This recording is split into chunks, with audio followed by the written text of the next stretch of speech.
gosh, it's been so long. It's so good to see you. I'm so excited to have this conversation with you and can't wait to hear what you have to say and all of your gems that you're going to drop on us today. I will be gem dropping, yes. You are gem dropping today. Yes, absolutely 100%. So I met you, I think it's 15 years ago, Chamber of Commerce. You were just coming into the area. Like, how long ago was that? Is that 20 years? I Oh, don't I even. don't know, because I've had the company for 25 years, but I was like in Manhattan and everything for the first bunch of them. So I don't, yeah, it might have been 12, 15 years ago that I kind of set up an office in Orange County. Okay, so when we first met, we both had different color hair. Yes. Yes, yes.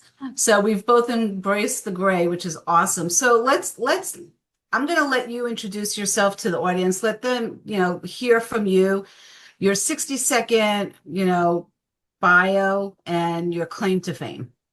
60-second bio. That's not going to occur. Jesus. And my claim to fame is completely separate. My claim to fame was I was a rock star when I was 19 and big in Okay. Japan and all that. That was my claim to fame. I did that for 2 years. A little We are longer going to than get back to that, by the way.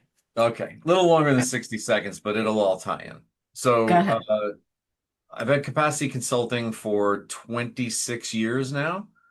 Okay. Our bread and butter has always been feasibility studies right from the get-go. So, hotels, gas stations, business, any kind of business, if somebody wants to figure out on paper, if I build it, will they come? Before they build it, that's a feasibility study.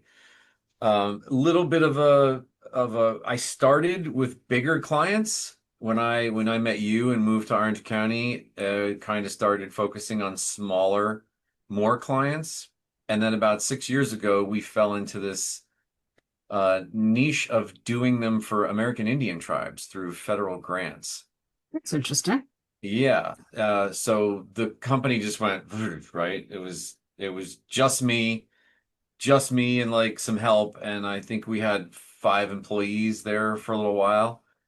Um, 10 years ago, and I'll come back to that, those American Indian tribes being federally grant paid for feasibility studies, because that's a big thing that changed. So hold for that Okay. with our friend Doge. Uh, so I've had capacity bookkeeping for 10 years. And that company I started, I'm not a CPA, I'm not a bookkeeper, but the consulting is you got to go out hunt to eat, right? For the most part, whether it's RFPs or sales in general, constantly. Bookkeeping, you get a client, they kind of stay forever. So that was my intention for capacity bookkeeping, was to build a second business that was an annuity for me, right? That I could retire. So you wanted to build passive residual income. Exactly. Okay. Yeah. Okay, so go ahead, keep going. Yeah, so that was my personal reason for it. The opportunity I saw was, we would do turnarounds in the consulting side of the house, so businesses that were in trouble, and we'd say, send us a blood test, your financials, and we get a hot mess. And $350 an hour, nobody wants you to clean up their books, right? We can trend their financials and tell them what's wrong in 6 minutes, but to clean the books could take 50 hours. So that Right, was one right. of So the you did Marcus Lemon. You did you went in and you like, or like when Gordon Ramsay goes into the restaurants and he's like, you're doing this wrong, you're doing this wrong, you're doing this wrong. Either you guys fix it or I'm gonna charge you a ton of money and I'll fix it. Is that Yeah, basically what it a little different than Marcus Lemonis, yeah, or is? Restaurant Rescue, because typically when you do a turnaround from a consulting standpoint that's not on TV, the companies grow too fast, and that's a good thing, right? But all kinds of stuff remains broken and cracked under the foundation when they grow, and then that slowly starts to like nip at them. And that's when you get called in as a real management consultant to come in and then kind of like repair those things under the foundation. So it's a little less dramatic. It's not that they're failing or they're going to lose their restaurant or No, so they just do that for TV ratings. Is that what it is? yeah. And I think they look for the businesses that are like failing and falling apart and everybody's going to lose their money. They come in and fix those. Okay, Like, wait. So, all right. So I got a really important question for you. So remember, so the people that are listening to the podcast right now, they are entrepreneurs, Yeah. solopreneurs. They might be team leaders, they might be CEOs in the making, or they might already be CEOs. How do they, like, what's the first thing that you suggest that you do or that they do to start to, like, just one area or one question they can ask themselves that will say, maybe I should dig into this? Like, how do they recognize that they need you? Well, so forget about me. I'm just going to give a lesson.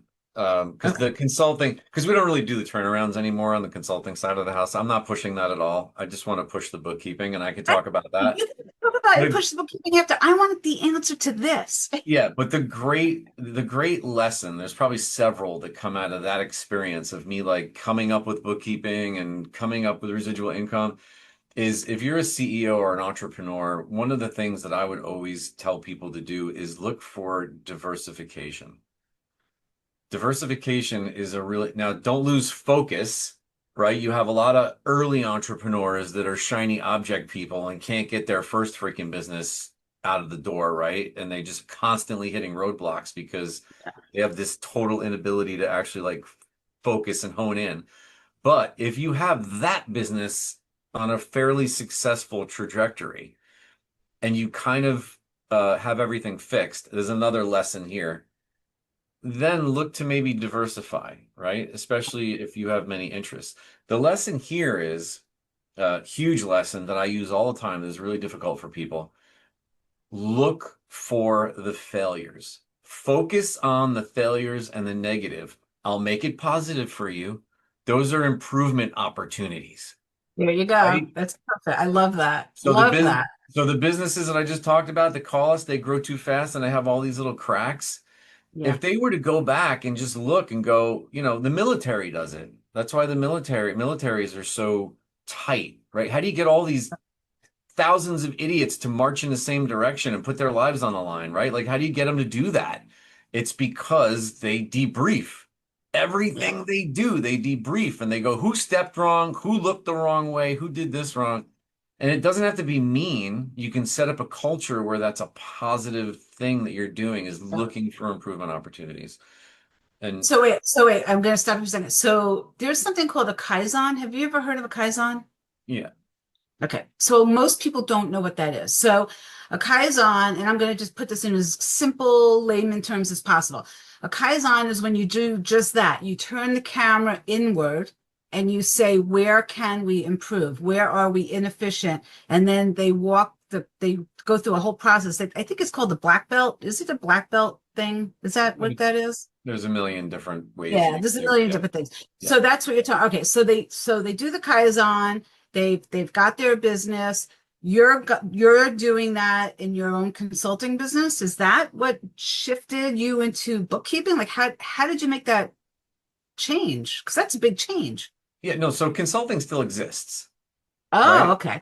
Yeah, consulting is still around, still exists. Like we just had a meeting today, finishing a huge six-figure comprehensive economic development plan in Right.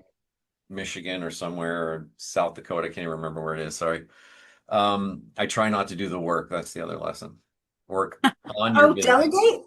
Work on your business and not in it. That's the In it. other lesson. Yeah, a Love lot that. of ones I've learned over the years here that really ring Hey, true. Um, good. the bookkeeping thing just popped up because it was an opportunity that I saw. So it was not, it was a combination of an opportunity and me realizing that I had a weakness that I didn't have a solution for, and that was, uh the weakness in the consulting business of having to go out and hunt to eat all the time, right? I was not weak, but what's the word? Vulnerable, right? It's a Mhm. vulnerable business, if I got sick or I couldn't do sales or whatever, like it was Eric going out and making it all happen. Even though I had employees and I haven't done the research in probably 10 years personally, I'm still the bread maker, right? I'm still the guy that You're brings, the rainmaker. I'm the Yep. rainmaker. Thank you. Sorry. Yep. So I needed something different, and the bookkeeping, I did research on it, and bookkeeping was like, oh, everybody needs it. I know a model that I can set up. I did all the research to create the best model. I looked at overseas, lady down the street, hiring somebody internally, having your CPA do it, looked at all the pros and cons of that, created a model that is all pros and leaves out all the cons. And that company, to kind of give you a little bit of a pivot and go back to the consulting thing, that company, I just set it up, hired some people, and like just invested money in some marketing here and there. I didn't really pay attention to it at all. I pick up the phone if somebody called from a referral, right? And I did a little BNI and stuff in the beginning. But that company just grew 30% a year on its own. And I ignored it, right? And again, it's still small because you start from zero and grow 30% a year. It's like after 10 years, you have 100 something clients. It's not like there's 1,000 clients, you're making $1 million, right? It's a small business. But in February, we had every single one of our contracts canceled uh, In because one of month? because of Doge. So they're all Oh, federal contracts for oh, American Indian tribes, climate resiliency, all these things that just got completely decimated with executive orders. So we literally, like, I laid off 4 people like overnight, and I'm like struggling to hold on to my last person. So capacity consulting is completely dead in the water this year. Like we're finishing up an engagement that was last year that was an 18-month engagement, and then we have nothing. The courts are all fighting that stuff, and that money may get released. But over the last 6 years, we built a business around those federal grants for American Indian tribes. Anyway, so I was like, I have all this time on my hands. Let me focus on growing bookkeeping 300% a year. you And pivoted. I pivoted my attention. Yeah, bookkeeping was in existence. It was growing. It was doing well. We're employing additional people, but Hmm. like I'm bored. I got no consulting to worry about now. So let me go pay attention to bookkeeping and like really blow it up. And my goal, this is the other lesson, I guess, maybe from a smaller business perspective, is for the first time, I had to find, you'll love this, a repeatable, reoccurring lead generation system that didn't involve Eric. Um, you know, Okay.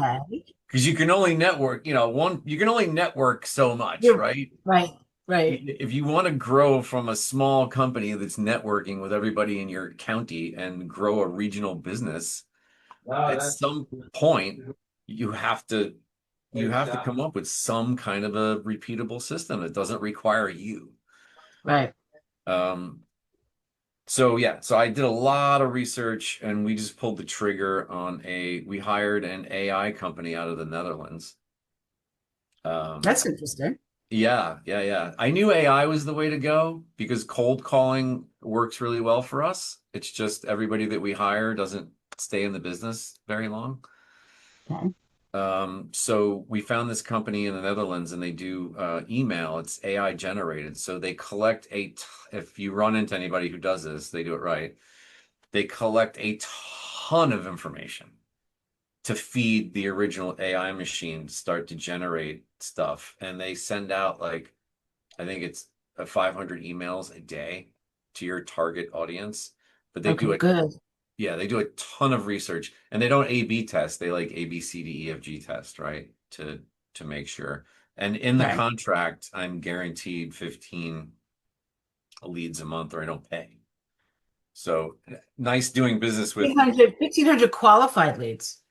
Qualified leads? 15 to start, right? 15 a month, Oh, the right? number 15. Okay. Yeah, and there are 15 people that want to talk to me about bookkeeping. It's not even Okay. that because So they're qualified. qualified, I've hired companies before and they're like, "Oh, you get 15 qualified leads." And it's like, well, "What's qualified mean?" Yeah. Right? Yeah. It's They just you could got breathe. them. They could Yeah. breathe. Yeah.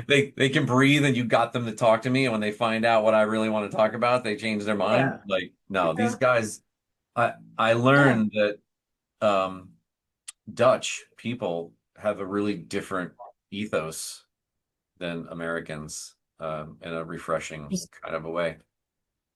Okay. So how so? They're very, this is my experience with these guys. Hmm. They're very honest and like providing value before they ask for something. There's not like this Nice. try to get over on you vibe is completely non-existent from what I've experienced.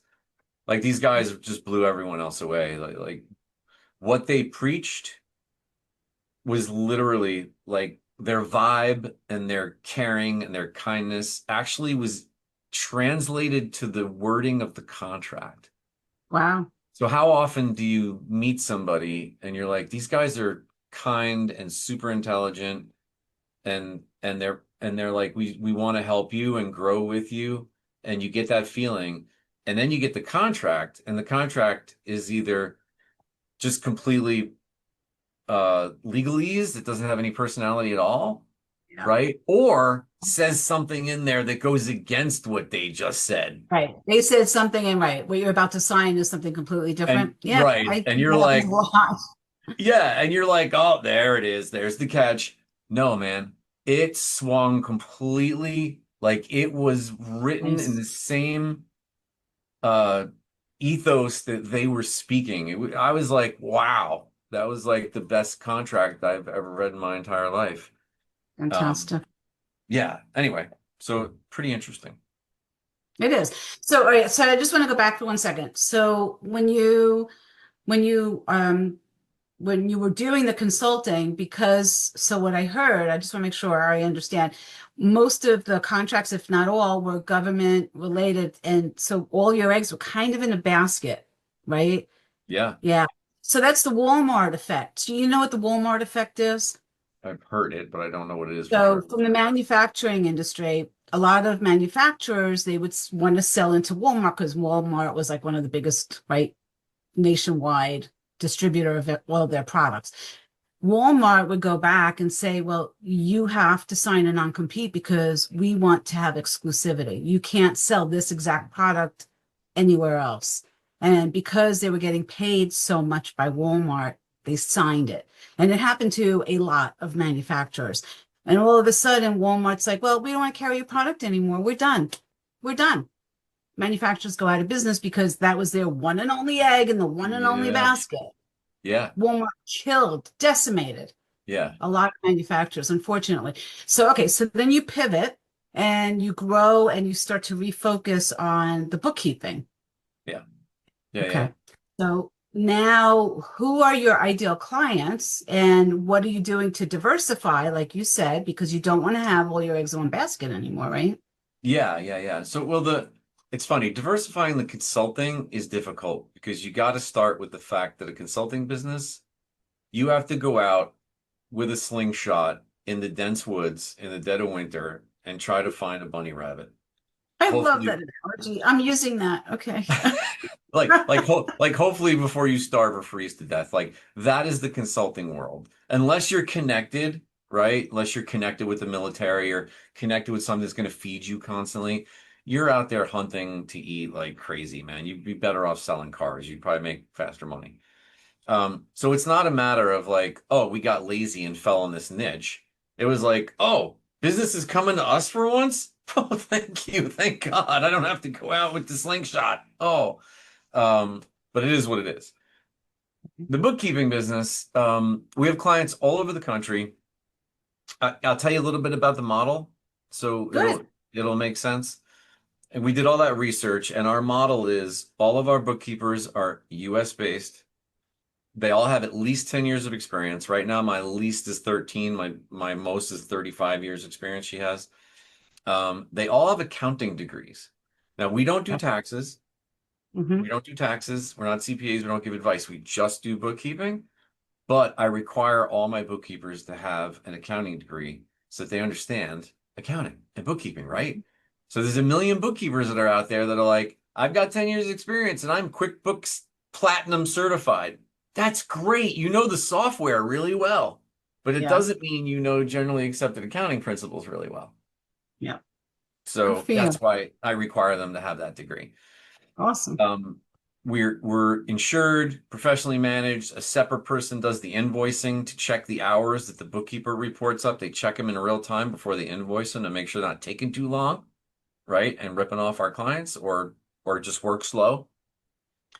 And we charge $52 an hour in 15-minute increments. So we literally have some clients that are $13 a month because they have very little transactions, right? Their bank statement is 1 page long. It's easy.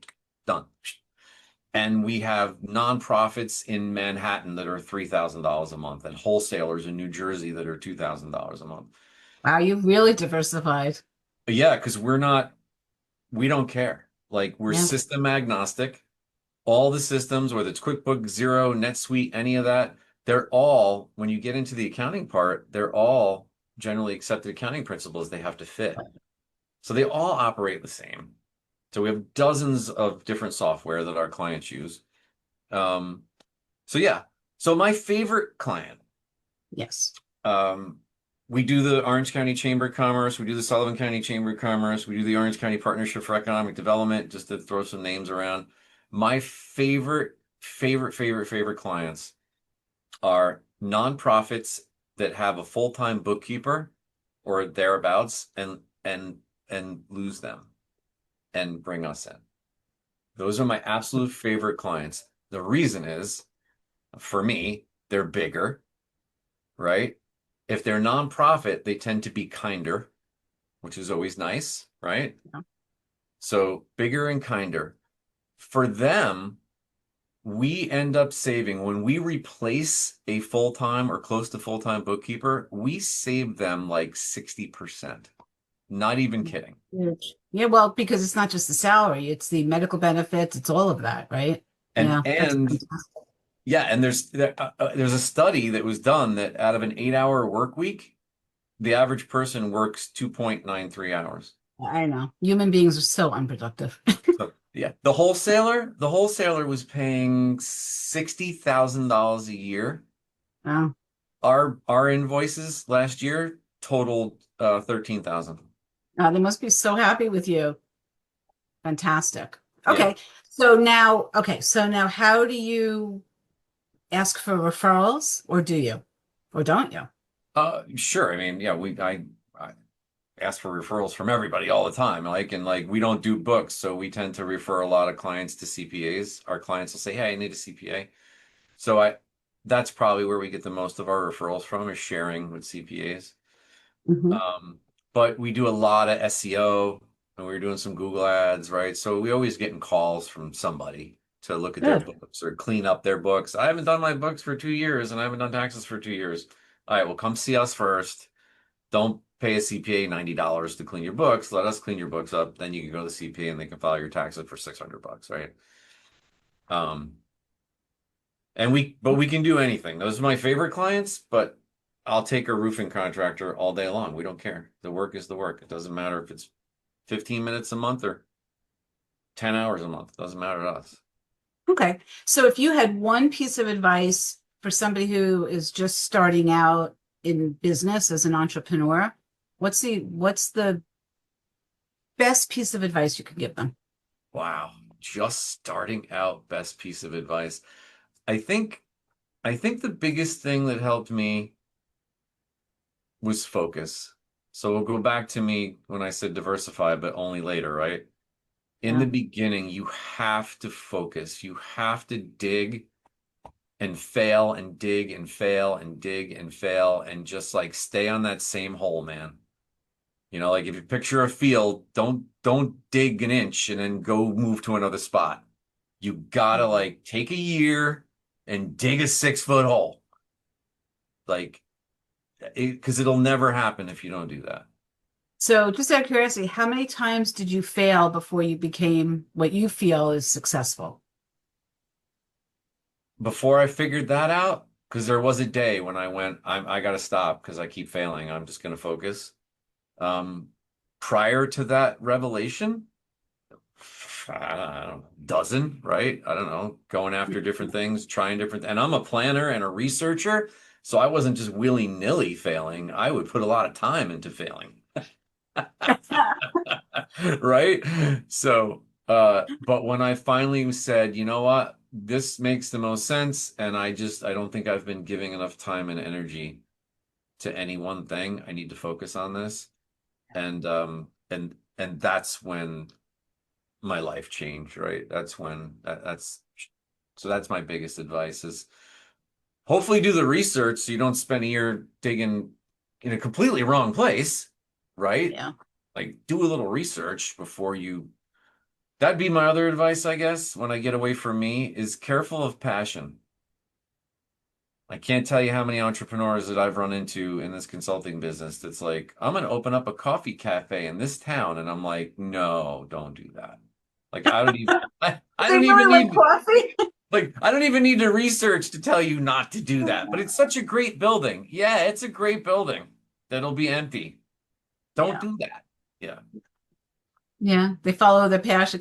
So there's a book, I sometimes I recommend it to my clients. It's by Michael Gerber. It's called The E-Myth Revisited, and he talks about the mindset of an entrepreneur. The E-Myth is the entrepreneurial mindset, and how people like they think that because they love coffee, like to use your example, that they're going to go open up this business. But what they forget is that like you have to understand how to run a business, manage it, negotiate, plan, do your bookkeeping. You can't Yeah. just drink coffee all day. Yeah. And you have to do the research to find out that you're not putting it in a place where there's six other coffee shops or where there's Yeah, not enough people to come in, or if you're yeah. off the beaten path, or do financial projections to figure out like how much money are you going to burn through and lose before you break even and start turning a profit. Like, you can't just, if you just jump off the bridge, you're going to hit a rock, dude. Like, you got to do a little bit of research. Okay, so those are the really great takeaways. So now you've got your bookkeeping business. Is it all virtual or do you meet with clients? How do you handle that? Yeah, so it depends on where my bookkeepers are right now. Like, I have one in Long Island, I have one in Stowe, Vermont, I have one in Florida. So if they could meet you, they will. Like, we're having a potential meeting with a another big wholesaler in New Jersey, and my Long Island girl might come out and meet me there. But for the most part, it's virtual. We do it all online. It's all safe. It's all secure. You get a dedicated bookkeeper, so you have, the conversation that we're having right now on Zoom, and you get to know them and get to meet them, and you get their cell phone number. Like, it's as personal as it can get and still Okay. have the corporate protections. Okay, so then I have a question for you. So let's say I was going to use you as a bookkeeper, your Hmm. company, because Yep. Eric's not doing the work, right? You've got your bookkeepers doing the Yeah. work. Yep. Is there somebody that will look at my P&L and I know you're not a CPA, so I'm not asking about my taxes, but is there somebody that would look at my P&L and say, you're starting to lose money and then help me to identify like where I could, or is it just hands off? Because you've got that experience. Yeah, so I'm gonna give you I'm gonna answer your question because there is a person, but I'm gonna back into it for a second. So Uh, Capacity Bookkeeping does the bookkeeping, but we have a second offering, which is fractional CFO, I like that. and that does exactly what you just described. Awesome. However, for Capacity Bookkeeping's fractional CFO, you probably got to be making $2 million plus in revenue. So Okay. like, our clients are 6, 7, $10 million, right? That's kind of our sweet spot. You can't help me, huh? Even though we're Well, friends? so hold on. I, Yes. I would help you if you need help, of I course. know, because you like me. Okay. Yes. But I just through a very good friend, networking friend, kind of similar to yourself, I just met somebody that does exactly what you just described. Awesome. She's amazing. She's just a wonderful, wonderful woman. And her and I talked, and I was like, I'm going to give you the $1 million and below clients Okay. that come to me for the Beautiful. fractional CFO thing, and give them to you. And she's a certified financial advisor, so Oh, that's perfect. you'll love this. She connects the business fractional CFO service, right, which is telling you how to diversify your P&L, all that, with your personal, like how much you make from the business and invest and make sure you're going to retire okay, with Fantastic. your psychology that may be affecting those things. She's like, coach, Oh, certified financial advisor, fractional awesome. CFO, and she's packaged all that purposely to help the entrepreneur that is just doing wrong things with their money, personally and professionally. I was Fabulous. blown away. I thought it was great. Fabulous. Good for her. Good for you.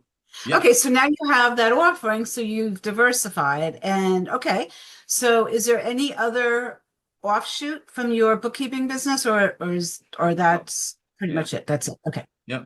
Okay. All right. So now really important.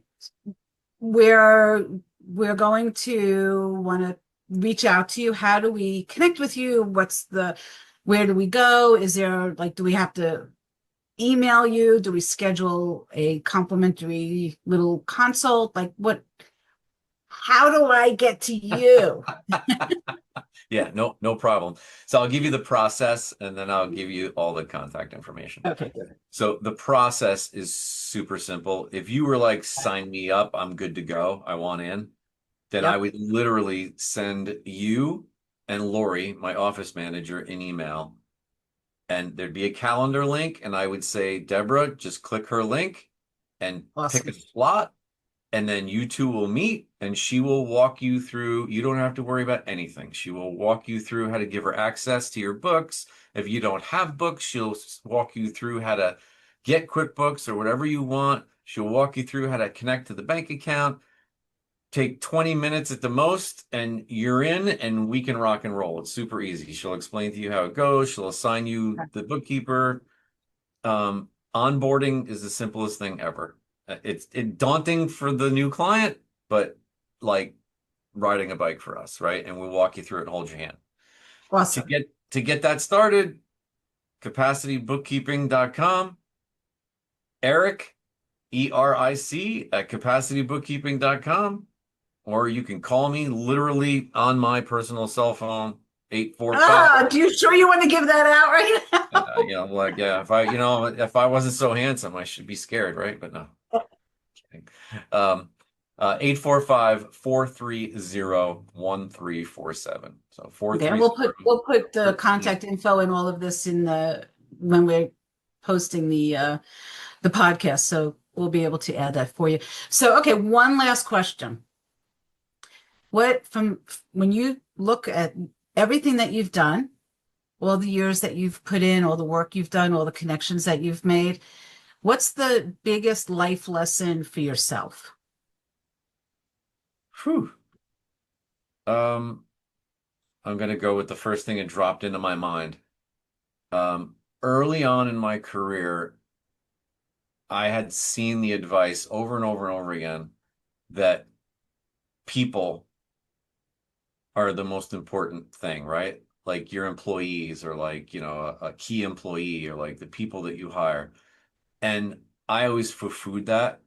And I was like, nah, I can train a monkey. And if the monkey doesn't do what I want him to do, I'll fire him. And there's 6 bazillion other people out there. I was very arrogant about valuing people. And I think over my entire career, I have come to learn that if you find particularly that key employee, because both of my businesses, consulting and bookkeeping, they each have a key employee below me. And my world would self-destruct if they weren't there. So gratitude and appreciation for the people that are on your team. Sure, but also uh Yeah. look for those look for that good Uh, fit and that person that will like, you know, I don't know, go out of their way to make it happen, right? Especially as a new entrepreneur that's starting. right. Finding somebody that's good is one thing. Finding somebody that'll pick up the phone on a Friday night or a Saturday is a whole nother ball game. And like sometimes that's really important in the early days, right? Just that attitude. So how did you know that each one of those key people, like, how did you know? Was it a gut? Was it like, Yeah, I don't how'd know you, as I could give you advice on. I didn't, right? I just got lucky and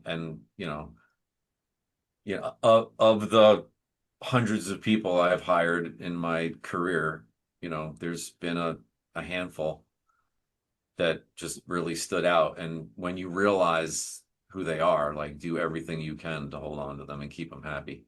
keep them happy? Yeah, that's So great. All right. I guess the lesson is less maybe a little bit of appreciation, but it's like don't it's more of a take for granted lesson. Like try to recognize the people that are really good in stepping up and then make sure that you don't lose them because they're really going to benefit you. It's great. That's great, great, great advice. Great advice. Thank you for that. I really appreciate you being here and joining me. And it's so nice to see you again. And again, and I appreciate you being a guest. And I'm looking forward to watching your bookkeeping business blossom. And maybe when you're ready for the exit strategy and the succession plan, maybe then you'll call me for a coaching call.